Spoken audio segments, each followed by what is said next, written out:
हा शॉर्ट तुम्ही जर शेवटपर्यंत पाहिलात तर तुम्ही वाक्य सहजपणे इंग्लिशमध्ये बोलू शकाल. डेली यूज सेंटेन्सेस आज आपण पाहतोय. I can't stop worrying about her. I can't stop worrying about her. परत माझ्याबरोबर एका म्हणा. I can't stop worrying about her. मी तिच्याबद्दल काळजी करणं थांबवू शकत नाही. कॅन म्हणजे शकणे, क्षमता असणे. दुसरं वाक्य पाहूया अजून एक. Can you stop arguing. Can you stop arguing. माझ्याबरोबर म्हणा. Can you stop आर्ग्युइंग.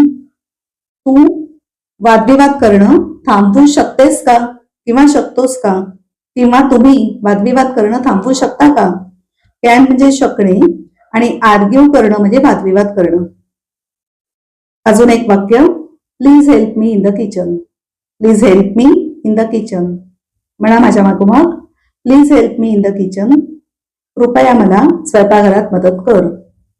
अशीच वाक्य डिटेल टिप्स सह खाली जो कमेंटमध्ये व्हिडिओची लिंक दिली आहे आणि ह्या शॉर्टमध्ये पण खाली जी लिंक दिसते तिथे पूर्ण व्हिडिओ पहा. 50 डेली यूज इंग्लिश सेंटेन्सेस.